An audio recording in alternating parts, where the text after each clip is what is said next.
Hi there Pisces, thank you for joining me for your weekly forecast for week commencing the 24th of June. Your co-ruler of Neptune forges an absolutely inspirational link with the Sun this week. Now sometimes you find that life can be a bit of a harsh place, that you can't really express yourself, that other people are not always receptive to what you want. The circumstances or environment that you crave for is not always in place. Well, it can be on the back of this particular aspect. Unfortunately in life, it's never all one thing, and it's the same in astrology, because there's still a full moon in the background suggesting that you need to make your mind up about some long-term goals, and you may still be trying to toy in your mind with what you should do, which direction you should go. Now by Wednesday, Jupiter moves into the most abundant part of your scope. It's going to be there for 12 months.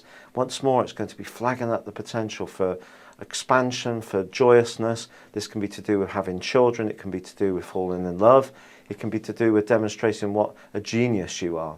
But we can't be passive with Jupiter. If we kind of think it's going to come along and help us out, whatever we do, and sometimes it does, quite frankly, but we're much more likely to get a positive outcome if we really embrace it and push on with conviction.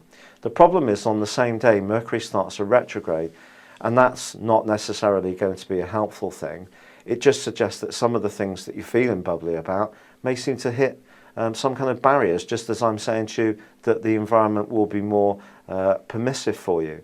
Well, it is just a case of trying to make do with what you're given, the tools you're given. Generally, there is a really positive vibe there for you, but it may not be perfect. Romantically, for example, you may really have the hots with someone, but they may change their mind at the last minute, cancel the date, or want to reschedule it. Try to take all this stuff in your stride. Now, the moon does pass over Neptune in your sign on Thursday, and this can make you particularly sensitive. So if you find yourself around anyone who's a bit troubled or needy, well, you could take on the weight of the world on your shoulders. So just try and keep your barriers up a little bit more on that day. By Friday, Venus has moved into an area which is less sexy, more practical, but maybe it's saying to you, maybe you need to be a bit more realistic about certain elements of your love life or even your situation. For example, if you're not currently seeing someone, well, at least you're not getting hassled by a bad relationship. Try to see the upside. See that your romantic glass is half full, not half empty. As the week draws to a close, though, the Sun does go into a potent opposition with Pluto. Now, Pluto is asking you to think long term, and I think over the last 3 or 4 years, there's been quite a transformation in your life. But there may be something that you want in the here and now that in order to achieve it, you have to give up something, and it could be to do with money. And because you are often a very idealistic person, Pisces people more than most will actually go without money in order to get to something they really want.